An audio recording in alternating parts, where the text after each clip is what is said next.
What's up? What's up? What's up, man? I see y'all pulled up. I ain't been live in a minute, and thank y'all. I see we are 9 deep already. I appreciate y'all being in the building, man. Hoop jogging back with another banger. I'm telling you, y'all gonna like this video because I got a guy up here who I respect as a sports opinion. You guys will come to know and come to respect my guy Marcus Sessions. But before I do that, I see my guy Saul in the building pulling up with the first. And with that being said, let me go and drop it, man, because listen, man, they always support the channel. They always dropping bread on the channel. So let's go ahead and give a quick commercial, and we're going to get right into it. Welcome to Machismo TV, the ultimate destination for modern men seeking to upgrade their lifestyle. Subscribe to Machismo TV and Saul T-Balls. We stream daily from 12 midnight to 8 a.m. Eastern Standard Time, the best male-centric content. Highlight reels without reviewing or providing any editorial bias to the content. We have done so much, with so little for so long, we are now qualified to do anything, with nothing. There you go, man. So y'all shout out to my guy, Salty Balls. I know that sounds weird to say, but, if you guys are fans of South Park, that's one of Chef's songs. But, man, always supporting me, man. I go there every Sunday to do the sports wrap-up on Machismo TV. So you guys go tune in over there. But let's get to why we get to the get-to-ones. What the get-to-one is good. Bring my guy Marcus Sessions, man. Again, played professional basketball, played high level, played with the late great Alton Ford out of Houston, Texas. With all being said, man, Mark, what's up, bro? What's up, man? Hey, man, you Salty Balls. Yeah, hey, man, Saul is that's what's up, man. Then I see the way it's built, man. I'm loving it. I'm loving it, bro. Thank you for having me on, bro. For real. I really appreciate it, man. And you got all this stuff working, man. This is awesome. I need you to train me on this. I got you, man. Hey, man, reach one, teach one, man. I got you, brother. And shout out to my guy Between the Game Sports, man. Pulled up, man. My teammate in real life, my guy Will Johnson, man. We just talking about how our high school team was. We had 4 Division I players on the team. And that's one of the guys right there, my guy Between the Game Sports. Bro, but just this is a short take on that. How good was high school basketball in the late 90s, early 2000s in Houston? That's like asking how important was the wheel to the car? Yeah, whoa, that was some good ball back then, man. Some great ball. Lewis, Alton Ford, TJ Ford, Carlos Hurt. Names go. Oh, some killers, man. Killers. But anyway. Yeah, man. So I know your connection kind of in and out. So it's kind of out. All right, you back now. You good. So, man, let's talk about it, man. Caitlyn Clark has been the topic of all these think pieces, been a topic of, banter with people who normally are not engaged. I see we're 12 deep. Guys, you hit the like button. We get more people in the algorithm. And if you guys really like the content, you see the Cash App stream at HJ Streams. And also you get the super chat and you get your personal shout out. Because you know how we get down over here. You're going to get your personal shout out, baby. I'll stop the show for you. But let's get it. So let's talk about, let's peel the onion back as we just did on your show. And and by the way, man, drop your link in the chat, Mark, so people can follow you and then get familiar with your channel as well. And again, guys, I'm giving my cosign. This dude, I met him when we trained back in 2009, 2010. This dude played high level basketball, played in the you played in the G League. You played G League, right? Yeah, I played G League. Played G League. This dude played like high level basketball. And we was just saying like the reason why we had that synergy when we first met, because ball players know ball players. So I don't bring no slouches on my channel. I don't go live all the time. So, man, and I got to say, matter of fact, go and tell me your credentials real quick so we can get into the discussion so they know, they get more familiar with you, brother. No, man, Marcus Sessions from Houston, Texas, grew up in 3rd Ward, played at Milby High School, ended up playing at St. Mary's University and San Jac, played overseas for 9 years, China, Korea, Japan, just almost everywhere, man. And after that, I got into coaching and teaching. Then I went to law school and I became an attorney. So that's in short what's been going on with me. I'm just appreciative to be here, brother, and for you to have me on. There you go. So he played in the major leagues. You know what I'm saying? I played in, the baby overseas leagues because I was on there for 2 years, but I could have got to that level. But this guy know what he's talking about. So let's get it, man. You guys see his information in the chat. Y'all join up to his page, man. Again, he's a real life attorney, former hooper. He gonna get it perspective. So if y'all like the lead attorney, you're gonna like my guy, Marcus Session, the attorney as well. All right, let's get to it, man. So first thing, we're gonna peel back the onion, man. So let's talk about the value of Caitlyn Clark, man. What are you seeing as a former hooper, as a astute mind as you have? What do you make of Caitlyn Clark, the entity, as the WNBA player? Like, we'll toss to the side about the college prowess. What do you see right now as a hoop provocateur, as a hoop mind? What's your opinion of Caitlyn Clark? Let's start there. My opinion of Caitlyn Clark is that she's the most polarizing player that women's basketball has seen since Cheryl Miller. And I say that it's not just sports, it's not just the game, it's everything that comes along with the game, right? So you're talking about her value, if we're going there, man. I liken her to Magic Johnson, Larry Bird, that rivalry, the two individuals that saved the NBA from bankruptcy. She is the cash cow that can save the WNBA from coming into the red and operating in the red every single year. And I don't understand why the other players, the guard, I don't know why they don't get that and why she's met with all this hate. So we're talking about her value. Shit, her value is off the charts, right? And I don't think right now necessarily they're doing a good job of exploiting that. Yeah, I like that because the way, I mean, we just did a show and we talked about how Caitlyn Clark is an exceptional talent. Like, Right. Is she a perfect talent? No. Just tonight, she got her ass locked up, had 10 points. Old girl went for 21 on her and locked her ass up. That's not the thing, though. The thing is, what can you be when you're a finished product? Game 9, you're not a finished product. I don't care what league you in, was NFL, NBA, WNBA, you're not a finished product game 9, right? So that's kind of the microcosm. Like, people, have a hard time to evaluate her because, I mean, she is hyped up. I mean, that's just fact. You know what I'm saying? A lot of people have a difficulty separating fan worship from product.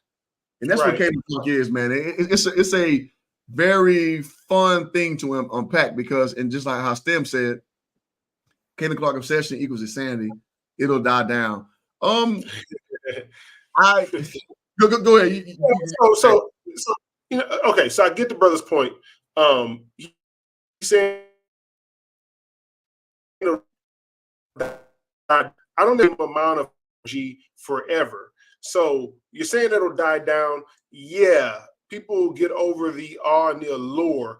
But I think if the league markets her in a way to where it's beneficial financially, I think her stock will continue to rise, even though the allure and the awe of who she is and what she's done begins to fade. Yeah, I just, all due respect, I don't agree with you, Stem. I think that Caitlyn Clark has shown that, from a number standpoint, that it's an unprecedented wave that the WNBA has never experienced, bro. We're talking about the Indiana Fever going from home attendance around the 6,000, a show range to like about 17,000 a pop, and their ticket prices went up. So, I mean, how long is sustainable? I guess I can meet you there, but in the foreseeable future, the near future, nah, bro, this ain't going nowhere, homie. Like, she's actually getting buckets right now. She's actually putting up numbers. Look, this ain't Adam Morrison. This ain't JJ Redick. Right. This is a once-in-a-lifetime damn talent. The girl plays like a female version of Steph fucking Curry. Right. Where can you get that in basketball other than Steph Curry? I gotta say, I mean, she came, I live in LA, bro. She came to the Staples or the crypto arena, which it sounds weird saying that. I can never use that. And she killed, bro. She was hitting them step back threes, them deep threes. She fit the bill. She basically was stepping, and they beat, the Sparks. And I just remember so many people pointing out how many turnovers she had. I'm just like, is that what we doing? Is that what we doing? Like, so as a Russell Westbrook hater, which I am, I own my title, man. I wish I had a world championship belt. I can't think of a graphic I've ever seen where Russell Westbrook when he got them triple doubles, when they brought up his turnovers. I can't name one time I seen him grab. I had to go on my own and look it up. I'm like, okay, he got all his assists because I know he's a turnover machine. He got them turnovers. So people are like wondering. They want, you know, they want a standard that's not been applied to anybody. You know who else was a turnover machine? Your boy LeBron Ramon James. He is the leading in history in the WNBA. In the NBA. So I think a couple of nights after she had those 10 turnovers, Luka had like 9 turnovers. Right. And Luka deserves it. Yeah, but the thing is, what people don't realize is when you handle the ball so much, especially when you're playing a point guard position, you handle the ball a lot. You're gonna turn the ball over more than any other player usually. Like if you're a power forward, you're turning the ball over 10 times a game. That's a problem because you're not handling it like that, right? Absolutely. So, with all due respect to the other players, I mean, she's doing what she's supposed to be doing. She's a rookie. She's handling the ball most of the time.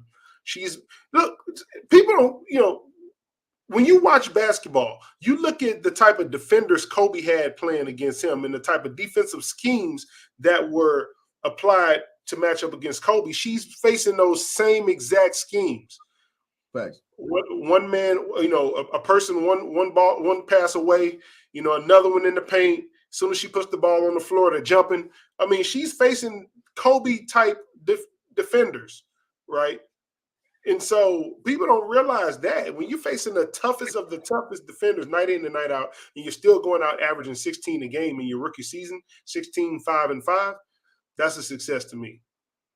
Yeah, I mean, I'm seeing girls pick up at, you know, 94 feet, you know, i.e. full court. I'm seeing her getting triple team at times.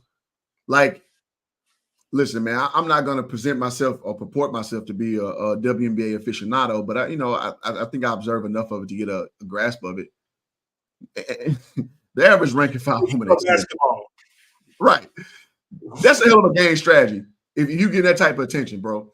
Like, bro, for the casual listeners here, you don't game strategize defensively for bums, for people who aren't that good. You don't do that. You basically game strategize defensively for people who can hurt you offensively. And for you guys don't know, man, scout team is like a very diligent thing, man. You go and you really nitpick somebody's tendencies, and your goal is to stop that. If somebody's a non-factor, guess what? Play them straight up. Like it's no preparation for that. You know what I mean? So the fact that she had that style, that type of approach. Or you help off of them. Huh? You say what? I said, you play off of them. Oh, you play off of them. You play them straight up, or you play off of them. Old girl from South Carolina. At first, she was like, "Yo, self-check. Don't check." And then she developed a 3-ball this year, and it cost Iowa this year. But last year, she couldn't shoot worth a damn. Right? That's what the scout report says. Let her shoot. And she had the ball 3-point line. She was scared to shoot. Like, the scout report don't lie. But this year, she came and knocked it down. And I'm sorry, I forget the young lady's name. But I remember that storyline. But yeah, absolutely, man. Like, so those are kind of things, man, you got to kind of play to know that thing. But so I tell people that don't trip. Like, so I'm not a Caitlyn Clark apologist, but I understand respect. Respect is when somebody's game plan against you, and that's respect. That's respect. Right. I mean, like I said, I noticed that like a few games ago when I looked at the defensive schemes, right? So when you would look at players like some of your best offensive players in the league, your Kobe's, your Durant's, your Carmelos, when you look at, if they're not blatantly double teamed, they'll have a guy guarding you. Then as soon as you put the ball on the floor, another guy's running at you, right? For you to either stop dribbling or give the ball up. And that's the same thing they're doing to her. I want y'all to watch that when y'all see it next time. So like Cliff was saying, you don't get that kind of attention by being sorry. You don't get that kind of attention by not being a factor. You get that kind of attention when you can put a hurting on somebody's ass. And that's the kind of attention she deserves. So, man, you know, can we get into the hate discussion, the racism discussion? Can we talk about that on your show? Great segue. So we kind of established the fact that, okay, she's a worthy person to be respected. So now let's talk about the business, because that's the part that I think everybody misses with the Caitlyn Clark discussion. So since you open, you know, the realm, go ahead and speak about it, man. So your opinions, your thoughts about the racial aspect of Caitlyn Clark. What do you think about that? So, like we mentioned it earlier, I think race plays a part in it, but I don't think race is the whole picture. I think her going against the establishment is the main picture because you got one of the biggest haters of hers is Diana Taurasi, who is actually white, right? So I don't think necessarily it's a race thing, more so than it's a her going against the establishment thing, right? Oh, you're a rookie. We've been playing for 20 years. We've earned everything. What did y'all earn? You operating in the red and you still making $75,000 a year to play basketball. What have you earned? You haven't earned anything, right? Because when you earn something, that means you received an increase, right? So she's coming in, she's getting a $28 million Nike contract. She's getting the Gatorade deals. She's on commercials with Michael Jordan doing voiceovers. Hell, that's what Diana, if you're Diana, or you're Cheryl Swoops, you're like, that's what the hell I wanted, right? But now she steps in with only having played college basketball and she's getting all that. So that's most of what I think of where I think the hate is coming from. The other part of it may be race. Here's this white girl, it's a league. The black players have been playing good this entire time, and we're not getting this kind of publicity. She's the great white hype that they wanted. I mean, I think part of that is a thing. I think part of that is a factor, but I don't think it's the overriding or overall factor. And well stated, man. Before I get to my point, man, we got our first Cash App, man, a 10 ball on it. Cool. Thomas Nelson putting 5 on. You know they get you over here, God dog it.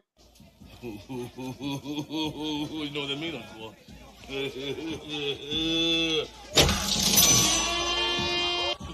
Yeah. Money. Yeah. Money. Yeah. Yeah. Hey man, we like money over here. Club, man. One of my favorite movies. Everybody, been following this channel long enough. That's one of my favorite movies of all time, man. Rest in peace, Bernie Mac and AJ Johnson, baby. So salute to that, man. We got our Cash App or Super Chat goal of 10. We got 1 of 10. So appreciate the first contribution. And let's keep it pushing. Yeah, so I mean, listen, man. The race comes into factor. Because listen, man, people think associatively. Y'all take this. You take nothing else from this. People think associatively. So if you go to just look no further than watching Floyd Mayweather fights.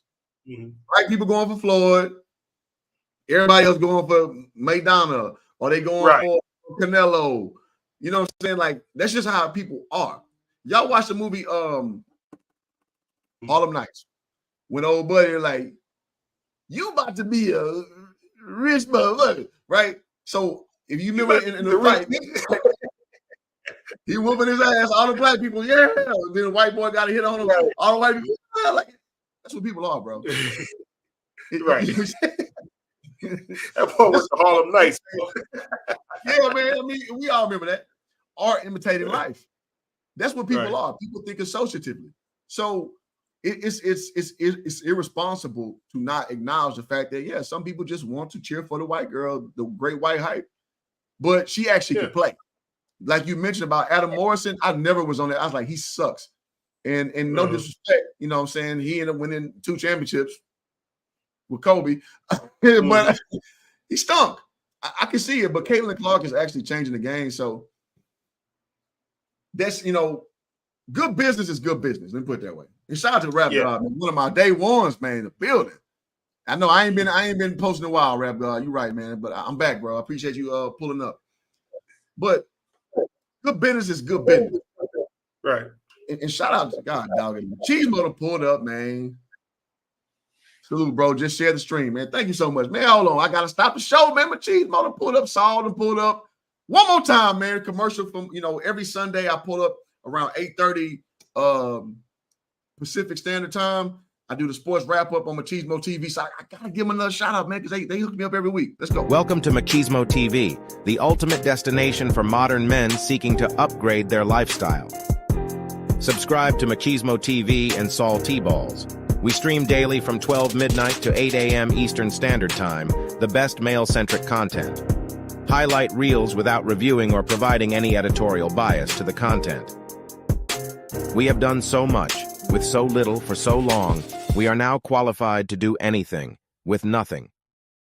All right, man. You guys go show, they sponsor you. They show your boy so much love. So I gotta drop the commercial, man, with Saul and Machismo pull up, man. And Rap say, I was kind of pontificating, but Rap guy says Juju's better. Yeah, absolutely. I think Juju is gonna be, dog, as good as y'all think Caitlyn is, who I think she's good. Sessions, you do as well. Dog, Juju Watkins is gonna be. She damn near Kobe. So, man, but here's the deal. I think we're missing it. I don't think it's about being good more so than about business. No. At this point, here's the deal. Dr. J was better than Larry Bird when Larry Bird came in the league. He was better than Magic Johnson when Magic Johnson came in the league. Dr. J was the guy. Moses Malone was the guy when those guys came into the league. But the league decided to promote those two guys because they were the young, fresh ticket items that already had this rivalry going on from college, and they knew what was going to make the money. That's what I'm simply trying to say. Yeah, the guys could ball. Yeah, Caitlyn can ball. But at this point, y'all, they trying to pull their asses out of the red and operating in the red. And that's the bottom line. Absolutely. Business is business. Yeah. And shout out to BT, man, pulling up saying CC. Okay, so let's go ahead and get to it. Let's cut through. Let's trim through the fat. Yeah. Caitlyn Clark should have been on the goddamn USA team. And listen, man, there's been precedent from your boy Christian Leitner, on the 92 USA Dream Team who had no business on that team. It's not about merit. It's about dollar bills, y'all. And and we did a stream with Sesh earlier when his homie said, Kareem, dog, cash rules everything around me, bro. Dollar bill, y'all. Like, you can't sit here and act like everything is so pure with the WNBA. Like you just said, bro, they operate in the red. Mm-hmm. They are. So for you guys listening, for the newbies to the channel, man, please sub up. Please sub up to my guy, Sesh as well. But this business is a failed business. The WNBA is a failed business. They don't make money. The NBA is subsidizing them, right? I.e. welfare. And you got to start in the car. Am I lying? No. Am I lying? What you say last time was like the junior NBA? Yeah, it's like, So when NBA does a junior NBA and the NBA Cares initiatives, it's the same thing as the WNBA, bro. I'm sorry. Somebody show me where the WNBA makes a profit. I'm waiting. They're the first league in stateside to start putting logos on jerseys, right? That's why the NBA started doing it, because the WNBA was a great test market for that initiative. Quiet as kept. That's why the NBA logo is in the back of the NBA jersey. Had to do it. Huh? Yeah, they had to do it. I know they did. But the NBA, in the business world, they call it a soft rollout. There was a soft rollout with the WNBA. So then the NBA said, okay, well, we actually can do that and fans won't be affected by that. Because if you guys remember in context, when they start putting the logos on them jerseys, like, that looks stupid. Like, what the hell is that?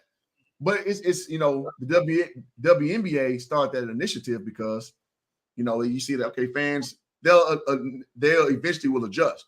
So that's what you see in the last 4 seasons. You got, a little patch right there for a different business. Right, but it's about the money, right? Because, overseas, it's nothing to have a McDonald's arch on your ass while you play. Absolutely. So we're used to that overseas. That's how those teams make their money off those team endorsements.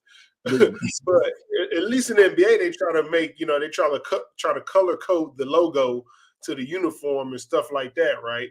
And to try to make it fit into the uniform to where it looks presentable. But hey, this, WNBA should have went a long time ago. Should have went, Spain 2nd division, and start having them logos everywhere. Bro, this is me playing in overseas my first year in Portugal, bro. Let me drop a comment so y'all can see. This is me. Boy, all that shit all on that goddamn jersey. Everything on that. It was an Echo Marche. Yeah, but we had shit on the back too. Like, bro, this is me at 24 years old, bro. Yeah. Shit just all over my jersey.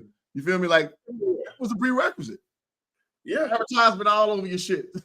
Everywhere, man. Everywhere. Especially, hell, not really when I was in China, but when you're in the Middle East, Europe, Latin America, shit. Yeah, for sure. Yeah, I had a Bimbo logo on my jersey in Venezuela. The little cake, the Bimbo cake. Yeah, yeah. Hey, man, listen, man. Whatever can fit on your jersey, put on that bad boy. Yeah, and your name in there somewhere.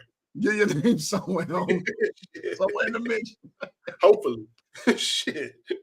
Listen, But the man, we bottom give line it real is, talk though. That's how it is. It's about the money. It's about the profit. So you got a entity who is basically, I listen to women complain about not getting charter flights. You're not getting the salaries up to snuff with men. You're not getting the respect in the sports spectrum that men have. Well, guess what?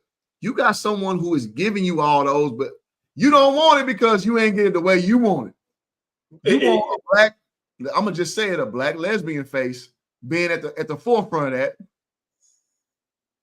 And you ain't getting that, and you got issues with it. Talk about it. Go ahead. You went there? Well, you went there? I went there.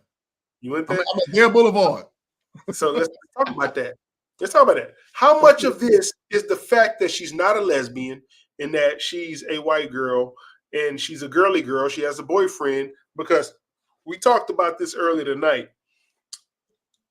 I don't give a damn if you're gay or whatever. I really don't. I'm not just saying that. You can be whatever you want. Totally fine. I'll support you. I'm happy for you. Fine. But there's one thing to naturally be that way. And there's another thing to be hazed into a culture of being that way.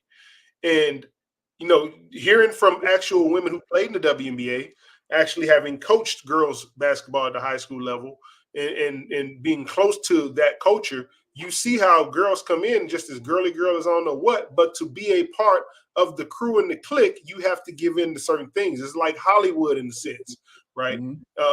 So that, I think that's a large part of it, man. She doesn't represent what they want the sport to represent, and that's that community.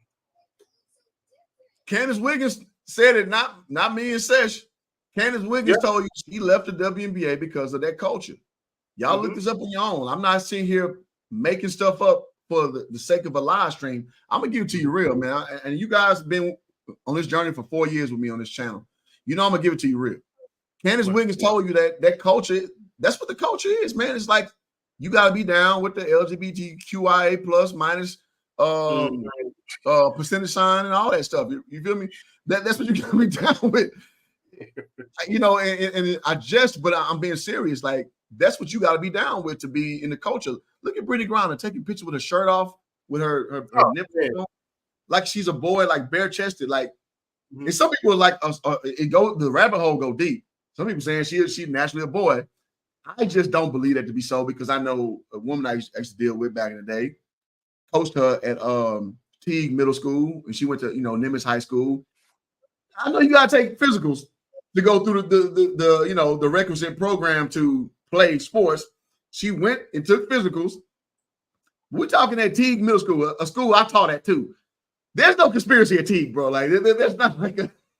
Now I would say this: Teague produced a lot of pros, like Aaron Glenn, his other brother, Cartier Martin played the NBA. And so you guys know Aaron Glenn is like one of the top defensive coordinators, like in the NFL.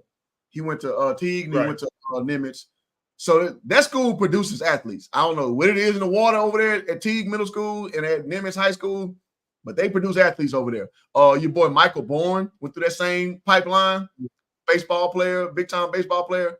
So I'm just saying, I'm not with a conspiracy saying Brittany Griner is not a woman, but she has that LGBTQI plus minus sign, equal sign, quotations. She got it on her back, and she just so open with it, and it's just crazy that shit is so accepted. Because in the men's world, bro, that shit don't exist, dog. And you heard her say she could actually beat DeMarcus Cousins. What at Checkers? 1-on-1. I mean, no, she I hope she had said Checkers, but nah, she said basketball. And my thing is, when I turn the TV on to see women play basketball, I want to see women play basketball. I want to see women who want to be men play basketball, and that's just bottom line. There's something about a woman in her natural state out there killing in the game of basketball, right? And so, like I said, this ain't against anybody. However you want to be gay, I'm okay with that. But your life, man. That's part of the reason why I don't want my daughter playing basketball. She's over there laying down right now. I'm in my home studio, but that's kind of the reason why I don't want my daughter playing basketball, right? I was telling my best friend about this, like. I want my daughter, if she's gonna be gay when she grows up, that's her business. You know, she naturally is gonna be that way, and that's what choice she wants to make. But I don't want her hazed into that decision, right? And as much as I love the game of basketball, as much as I wanted her to play, I don't think I could actually promote it unless something she wanted to do. You know, I don't think I could actually push in that direction. Yeah, I mean, and that's the thing. Like, I'm pro. Like, people live your life how you want to live it. No big deal. But then the problem is with the WNBA, they're so off-putting because that's what they lead with. And so you got to think about the United States is comprised of 60 some odd percent white folks, 13% black, and then the rest shake out how it shake out. And most of white middle America is kind of on the fringe of conservative or middle or somewhere around there. So basically the WNBA brand is about promoting social change, social justice, and social acceptance. Even Cameron Brink said this shit. She's like, I want, you know, I know I get privileged because I'm white and I'm my looks, but you know, I want my other. No. I get it. She's 21 years old. Huh? Cameron don't appear feminine to you, man? You said what now? I say Cameron don't appear feminine to you? She's very feminine. and that's what guys like to look at. They like to look at feminine women. We don't look at butch women try to tell you that they're better than men when they're clearly not. I remember a chick named Cappy Pondexter, man. She crashed out real tough, man. She was a former WNBA player, hoop, and she was talking about LeBron James and I covered the story on my channel. Had like some sex ring, and she was dating Beyonce and all this ill shit. But like that's like kind of what that the core athlete was for WNBA up until now. Like I appreciate Angela Reese a lot. I think her game is very sloppy. But I appreciate looking at an attractive woman who likes being feminine. I mean, she be doing some, in my opinion, she a ratchet. You know what I'm saying? And I say that. But she's attractive too. Right. I will listen to an attractive ratchet talk ratchet. Like I will. She gives me Beyonce vibes. I don't think Beyonce a ratchet. I think Beyonce is a phony, bro. Personally. Yeah. I think she's in the third war. Like, stop it. Cut it out. I think she's a ratchet. She's a ratchet. I mean, I think she got some ratchet to her. I think she a dinky. You know, I'm gonna take it back to the 2000s vernacular. The motherfucker's dinky, dog. Beyonce just a dinky girl to me. I don't think she. You remember how like what's old girl who used to date Tony Romo? What's old girl who used to date Tony Romo? What's her name? The white girl. Man, I didn't tell you. Jessica Simpson. Oh shit, I know. Remember she said like, she used to say like the dinky shit, like, oh, because you know they say tuna fish is the chicken of the sea. She's like, chicken of the sea? What does that mean? Beyonce strikes me as that kind of person. Right. Because you can understand like can't understand the metaphor. I get what you're saying. He's probably the Jessica Simpson type. Just in black form. But shout out to man. Oh, hold on, we get a few of the shout outs, man. And shout out to a new follow. Our feminine women looks like you can hoop that you're gonna tune in every night. I get what you're saying. You need to retype that, but I got you. I appreciate Asia Watson. Yeah, Asia Watson Hooper, bro, for sure.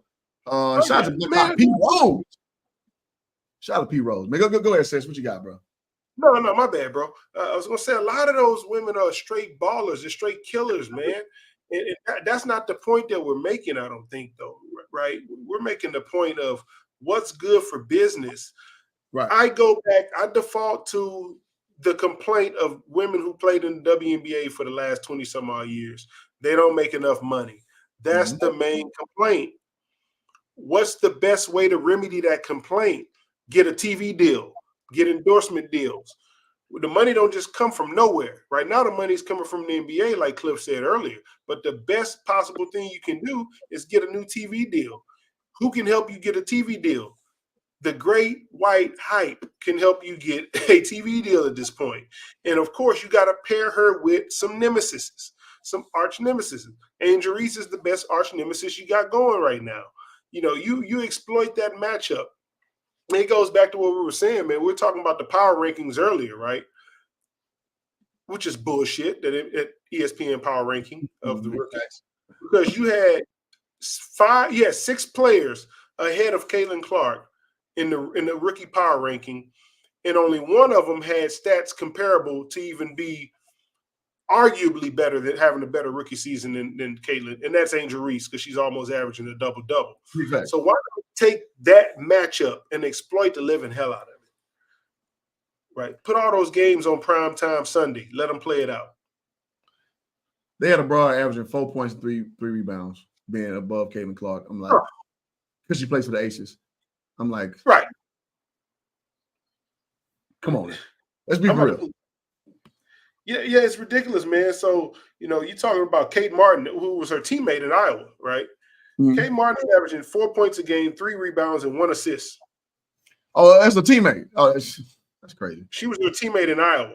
That's crazy, bro. She's averaging 4 points, 3 rebounds, and 1 assist, and she's ranked higher than Caitlyn Clark. Cameron Brink is averaging 8 points, 6 rebounds, and 2 assists. She's ranked higher than Caitlyn Clark. Like I said, the only one is arguably having a better season is Angel Reese, because he's averaging 11.4 points a game, 9.2 rebounds a game, pretty much a double-double, and she's averaging 1.9 assists.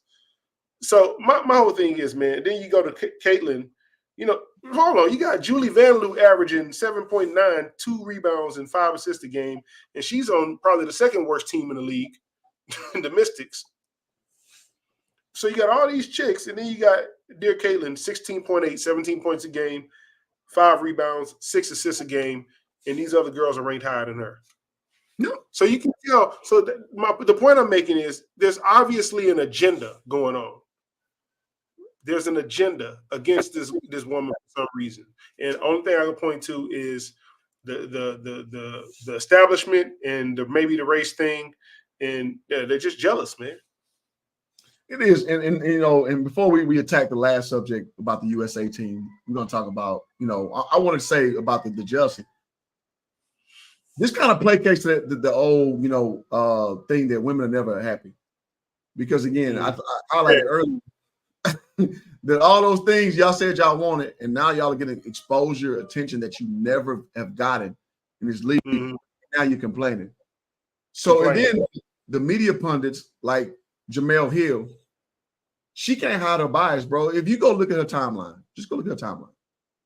Tell me it's not a second-hand jealous media entity talking about Caitlyn Clark, bro. She's trying her best not to sound like she's jealous, but everything she says, when you read between the lines, it's clearly you're jealous because in your world, you want to be a black. If she's queer, that's cool too, because you want to promote that feminist angle. And Caitlyn Clark ain't with that shit. So that's why it doesn't really, like, even though she's giving you what you say you want, it's not the way you want it. And that's what's going on. If we just cut through the fact, we cut through the bullshit, that's what this is really is. That's what that really is. So see Jemele Hill and like old girl McNutt, and then another chick Steve they had on this forget her name, cute girl, and then McGuicky sisters. Like they're trying their best to mask their I won't go as far as say jealousy with all of them, but they got this gatekeeping mentality that like, oh well, you got to go through the same rigors I went through. No, you're not special like that. And listen, the only McGuicky sisters hooping, South Fair High School out of Houston, them girls were some hoopers. Stanford doing their damn thing. But at the end of the day, you ain't no damn Caitlyn Clark. You don't move the needle like that. You're not that special. But they're trying to haze her. Like I think you used the proper word. They're trying to haze her. It's kind of like, I'm gonna give you a perfect example. Des Bryant. When Des Bryant came to my beloved Dallas Cowboys, they want to hate rookie. Let me get my cowboy helmet in here. My beloved baby. Come on. They want to haze Dez Bryant. They told me like to pack the bags and shit. Dez told you, y'all can kiss my ass. I ain't packing shit. Right? Dez, I ain't packing shit. At least in the conundrum. Okay, so Are we willing to fight this dude because he don't want to go with the rookie protocol? We just understand Dez just different. Dez was just different. Dez say I'm willing to go. Dez say I'm willing to go. Man, my daughter, she's trying to get this attention, man. So she started. I got you go do that, hey, man. So Caitlyn Clark to me, not in the same fashion. She just not your average rookie. She just not. So deal with it accordingly. So going to our last part of the segment, man, before we land the plane on the show, let's talk about the Olympic situation, man. How do you feel about her omission from the Olympic team? It's the biggest mistake in USA basketball's history. And we were talking about the women's division, because Dream Team was all about making the sport an international sport, right?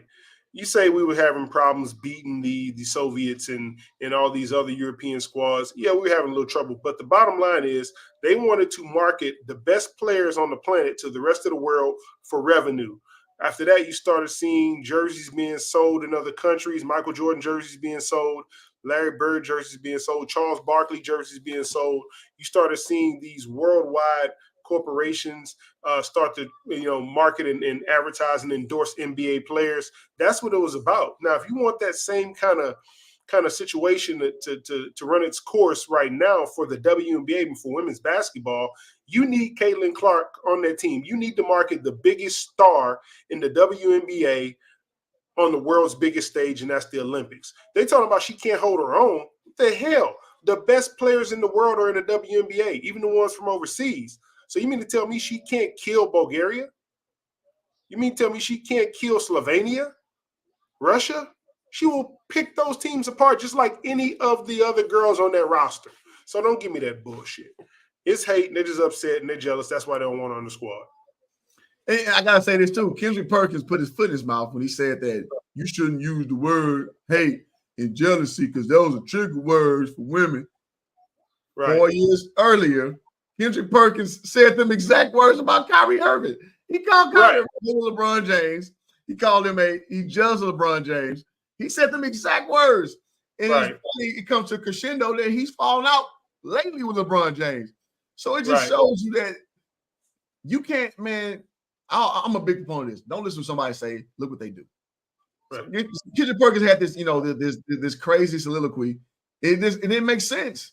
And listen, I rock with Perk, man. I like Perk, man. Perk is a good dude. I met him, before, and like he's a good dude.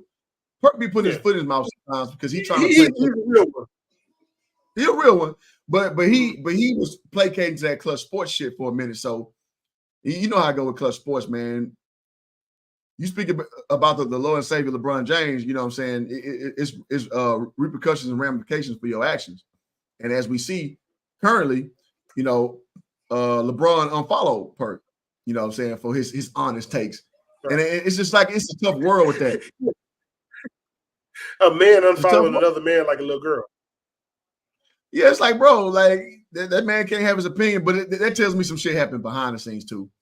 Because I learned, being a person who knows LeVar Ball roll. And it's like, if you say something against his boys, like, bro, you are scorched earth to him.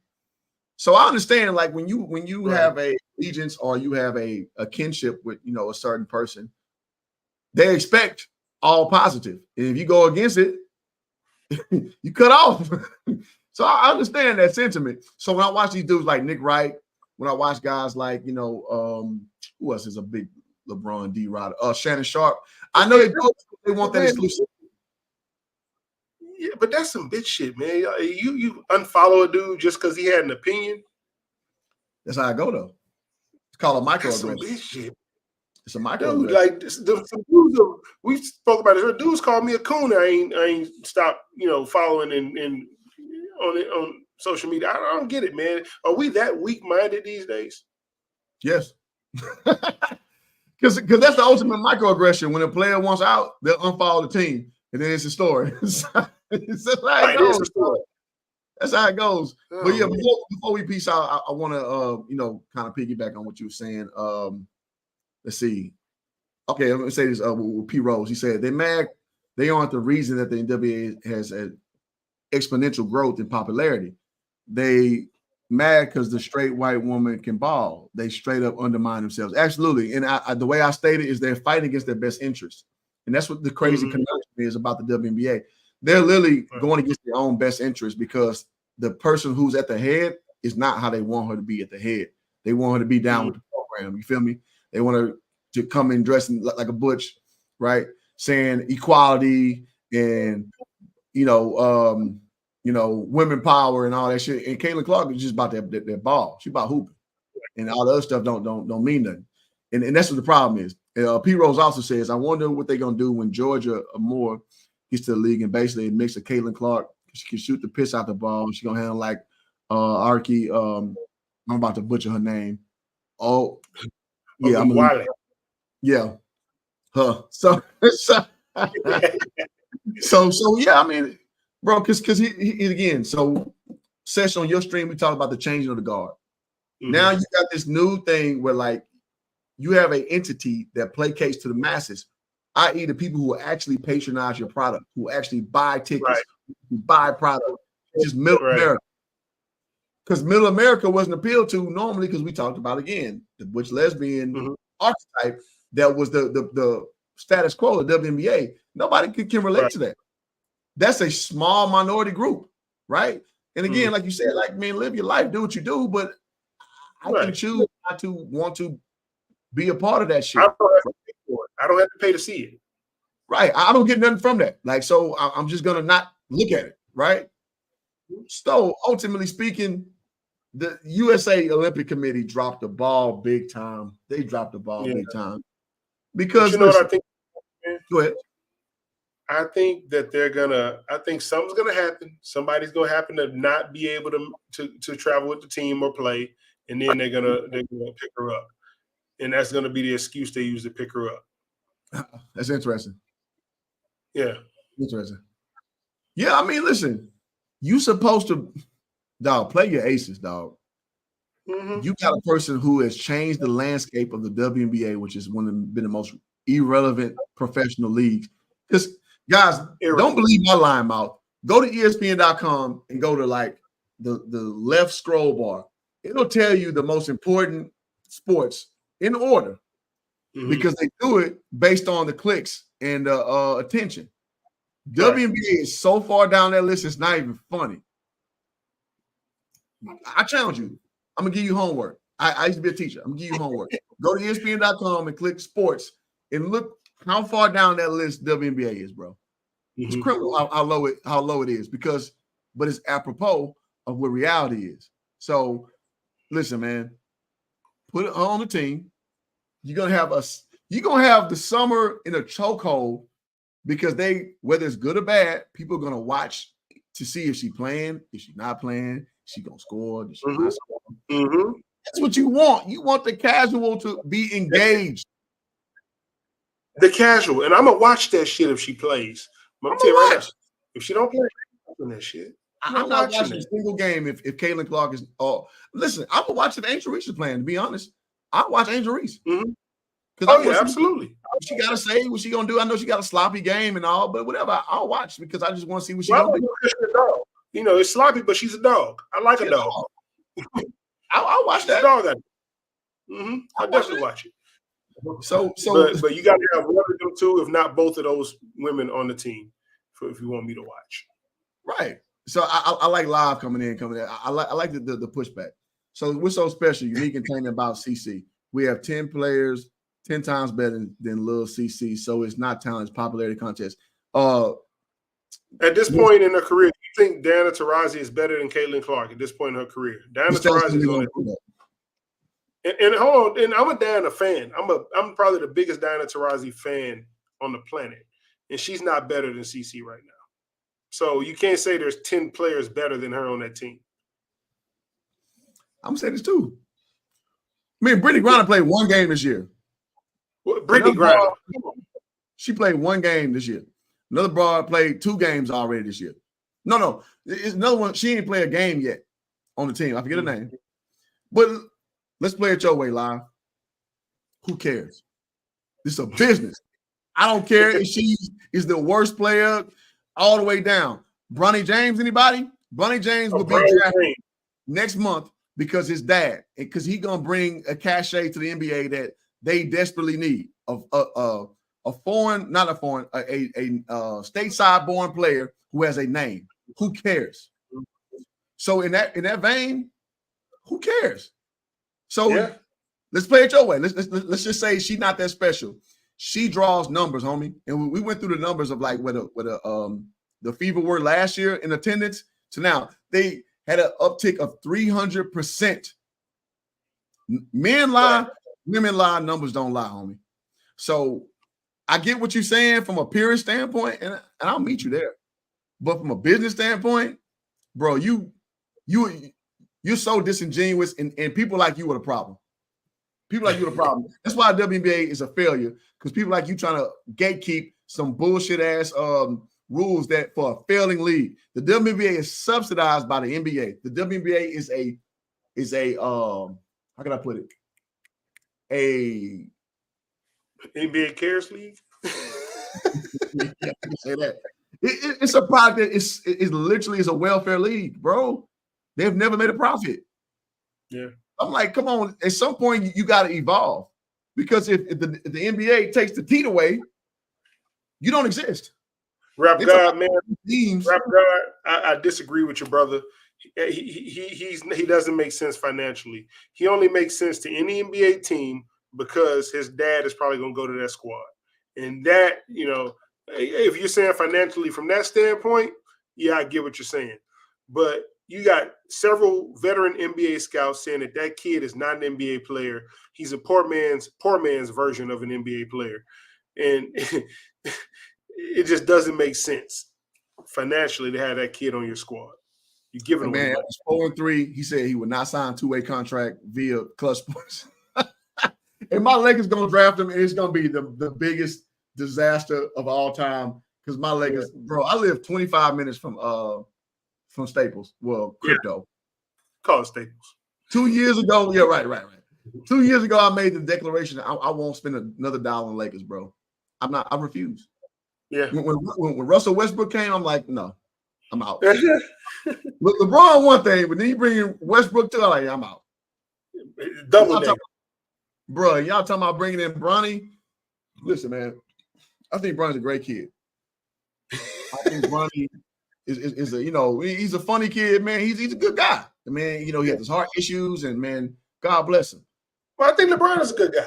LeBron's an excellent guy. I mean, it's all like him as a player. Yeah, but the dude don't play defense no more.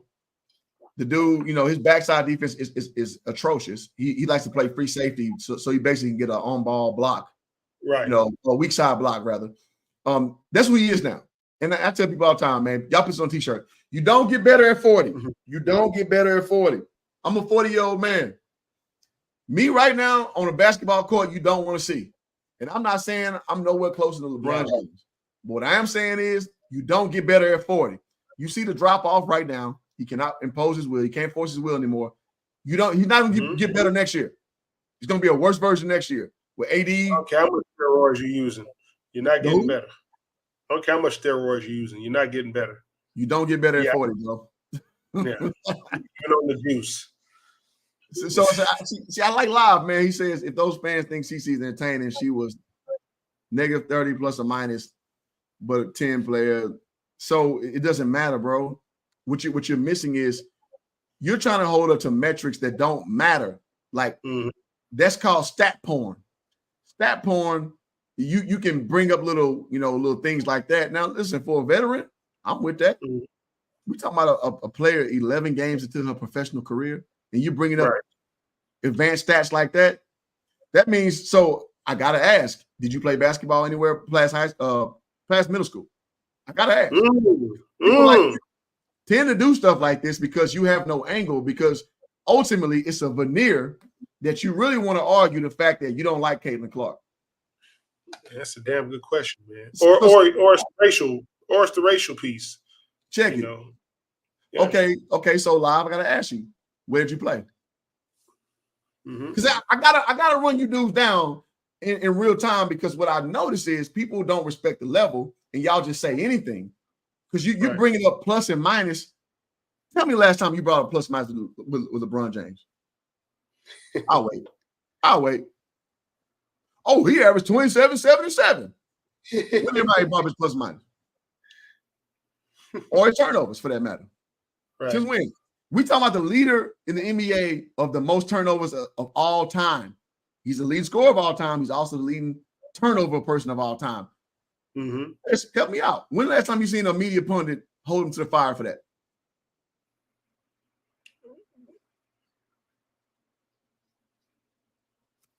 No. Right. So what I'm saying is people like you, Live, you're disingenuous. I get it. It's easy. You can be, you can play the anonymity thing on the internet. It's easy to do that. But people like you don't come in with a genuine perspective.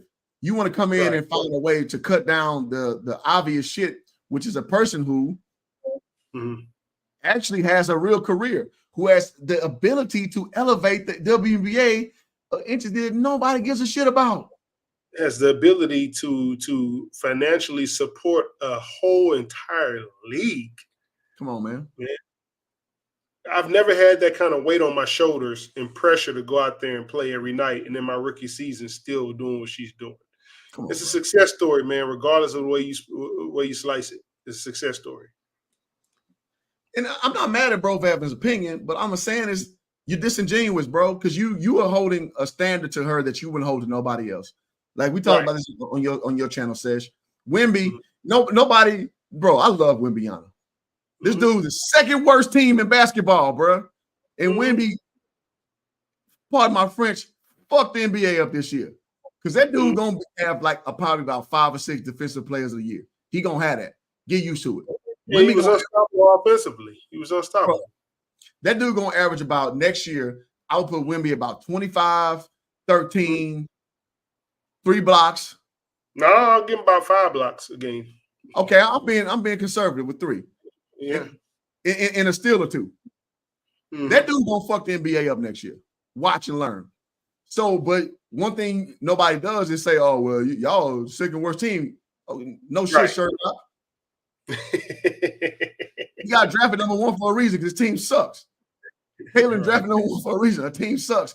And an old girl Boston, who was a number 1 draft pick in 2023, she looking mighty pedestrian. Nobody got no smoke for her. No smoke whatsoever. A bust. You said it, not me. I get it. No smoke. Zero. The squeaky wheel in Greece, I get it. I never heard her name before this year, but now that we know the parts, now that we know the pieces, let's be honest. Let's be honest. But I got you, man. So Sesh, man, you tell me how much time you got, bro. I know you got daddy duty, man. This turned to be a great live, bro. Yeah, man. I appreciate you, bro. I appreciate you having me on, man. Like I said, we got to do this more often, man. Absolutely. You got to show me all these neat tricks you got on. I got you, man. I give the tutorial. I learned the slow way, but I kind of know what I'm doing now. And thank y'all for pushing it. Listen, it's for you guys to tune in late. I see everybody's tuning in now. We got like 41 active listeners. Marcus Sessions is a guy who I've known through training. This dude played professional ball overseas, played big time basketball, played in the G League. Like, so this is a dude who I trust with his opinion. And, we've been talking behind scenes about this subject. So I brought him on for that reason, man. So he's a real life attorney now, a real life lawyer, but with a lot of hoop experience, man. So I hope y'all enjoy his commentary and all that good stuff. Numbers in the back. You get in an accident, call me. I can locate an attorney in your area. Now go on, drop it so I can put it on the screen. What's the number? 1-844-841. I win. 841. I win. I got it. 844-841. I win. 4946. So tap in. This is a real life attorney who giving you guys, proper legal counsel. If you guys are in an accident, he got you. And I can co-sign as a dude I've been knowing for about 15 years, man. Solid dude, man. We've been bong since, the first time we trained, young men together, man. So, and I want to just give you congratulations on what you're doing right now, bro. Because it's one of the hardest things to be a hooper and find out what you are past hooping. Yeah, it's real hard, man. Find out what you're gonna do afterwards, man. Because so much of our identity was the sport for so long. Absolutely. So, And kudos to you, bro. You know, making it in business the way you're doing, bro. I mean, I'm proud of you, brother, for real. And I don't say that just for shits and giggles, man. I really am proud of you, brother. And I'm glad you're doing well, for real. Thank you. I mean, I'm a salesman now, and I gotta say, you know, I do well out here in LA. LA is a hard place to live in. It's hard. Some days wasn't so great for your boy. I've been over here almost 5 years. But you're doing it though, man. I remember when you moved out there, man. I was like, hey, he's going to make it, man. You went for a promotion out there, man, and you're doing it, man. So I'm happy for you, bro. For real. Take some big balls to go out there and do that, man. In LA. And I gotta say, bro. The world stopped 2 months in, man. I moved here in January 2nd, 2020. And the world crashed like 2 months later. Right. So I was like, God damn. What I'm gonna do? Right. What I'm gonna do now? So now, man, thank you, brother. Thank you. And thank y'all to the listeners, man. Y'all hit the like button on the way out. Let's get more people in. You know, on the replay. You guys subscribe if you're new. Listen, man, on my channel, if you guys look all the way back 4 years ago, I had Cynthia Cooper on my channel. So I don't disrespect the WNBA game from a sense that I don't respect women's basketball. But from the business standpoint, I don't respect it. From the business standpoint, y'all have to grow. So that's just, you know, what it is. So I've got Cynthia Cooper, I got Malik Rose on this channel, Marcus Pfizer, like real pros have been on this channel speaking game. Right. So I hope you guys appreciate the content. Who? NBA champions, Malik Rose. NBA champions. He tell you how great Popovich is. He gave you the game. Like, don't trust my line mouth. Listen to Malik Rose. He told how Manu Ginobili had carte blanche that nobody else had on the Spurs because he was just that good.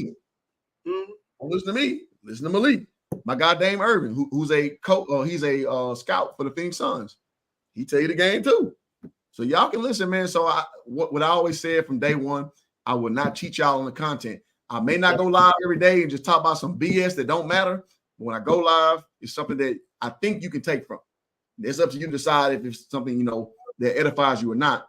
But my intent is to give you something that you can build with. So when I bring a guy on like sessions, he know what he's speaking about. So it's easy work. So thank you, brother. No, I appreciate you, brother. Looking forward to the next time. All right, y'all, man. Thank y'all for tuning in. You hit the like button, subscribe if you're new, and I'll talk to you on the back end. Peace. Peace.